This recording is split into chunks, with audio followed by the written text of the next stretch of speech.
માટે ગયેલા 800 જેટલા ગુજરાતી યાત્રાળુઓ યુદ્ધની સ્થિતિને કારણે ભારે મુશ્કેલીમાં વડોદરાના ફારૂક સોનીએ સંદેશ મારફતે પણ આપી હતી। પવિત્ર રમઝાન માસમાં સાઉદી અરેબિયાના મક્કા ખાતે ઉમરા કરવા ગયેલા ગુજરાતના યાત્રાળુઓ હાલ પ્રવર્તમાન યુદ્ધની સ્થિતિ અને તણાવને કારણે ભારે મુશ્કેલીનો સામનો કરી રહ્યા છે। શાંતિ અને આસ્થાના આ પર્વમાં અચાનક સર્જાયેલી આ અણધારી અને સ્ફોટક પરિસ્થિતિએ યાત્રાળુઓ તેમજ વતનમાં રહેતા તેમના પરિજનોની ચિંતામાં ભારે વધારો કર્યો છે।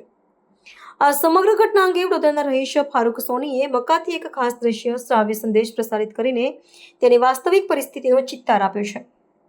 પ્રાપ્ત માહિતી અનુસાર હાલમાં ગુજરાતના અંદાજિત 800 જેટલા યાત્રાળુઓ મક્કામાં હાજર છે। યુદ્ધના કારણે વાહન વ્યવહાર અને અન્ય સેવાઓ ખોરવાતા અનેક યાત્રાળુઓ નિર્ધારિત સમયે મક્કા પહોંચી શક્યા નથી। વધુમાં જે યાત્રાળુઓ ત્યાં પહોંચી ગયા છે તેમની જીવન જરૂરી દવાઓ અને માલ સામાન હજુ સુધી તેમના સુધી પહોંચી શક્યા નથી, જેના કારણે વડીલો અને બીમાર યાત્રાળુઓ પારાવાર હાલાકી ભોગવી રહ્યા છે। પ્રતિકૂળ સંજોગોના પરિણામે યાત્રાઓની રમઝાન માસની પવિત્ર બંદગી અને ધાર્મિક વિધિઓમાં મોટો અવરોધ ઊભો થયો છે। આ કપરા સમયમાં મક્કામાં ઉપસ્થિત તમામ ગુજરાતી યાત્રાઓ દ્વારા યુદ્ધ સ્તરે બંધ થાય અને સમગ્ર પ્રાંતમાં પ્રીતિ શાંતિ સ્થપાય તે માટે ઈશ્વર સમક્ષ વિશેષ પ્રાર્થના કરવામાં આવી રહી છે। સરકાર અને સંબંધિત તંત્ર દ્વારા યાત્રાઓને જરૂરી સહાય પહોંચાડવામાં આવે તેવી લોકમાંગ ઉઠી છે। મારું નામ ફારૂકભાઈ સોની છે। ગુજરાતમાં વડોદરાથી આવ્યો છું। મુસ્લિમ સમાજનું પવિત્ર રમઝાન માસ ચાલુ છે। આજે હું અહીંયા મક્કામાં છું, ઉમરા માટે આવ્યો છું 2 દિવસથી। અને આ યુદ્ધની સ્થિતિ સર્જાઈ છે, જેમાં ગુજરાતના 700-800 લોકો છે એટલે બીજા આજે આવવાના હતા જે આવી નથી શક્યા।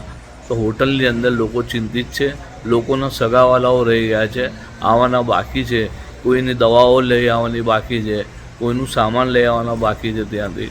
તો લોકો બહુ ચિંતિત છે અને અત્યારે ખાસ કરીને સઉદીની અંદર મક્કા શહેરમાં દુઆઓ ચાલુ છે કે ભાઈ આ જે યુદ્ધ છે એ જલ્દી બંધ થઈ જાય, લોકોને નુકસાન ના થાય। આ સમગ્ર વિશ્વની ચિંતાનો બહુ મોટો વિષય છે અને અત્યારે રમઝાન માસ ચાલુ છે। ખાસ કરીને લોકો અહીંયા બંદગી કરતા આવતા હોય છે, તો બંદગી માટે આવવા માટે રૂકાવટ થતાં લોકોમાં એક ચિંતાનો વિષય છે। ખાસ કરીને દુઆ ગુજારવામાં આવે છે કે આ સ્થિતિ જે સર્જાઈ છે યુદ્ધની એ જલ્દી બંધ થઈ જાય અને સમગ્ર વિશ્વમાં શાંતિ રહે એવી પ્રાર્થના કરી રહ્યા છે। ફારૂકભાઈ સોની, વડોદરા, ગુજરાત।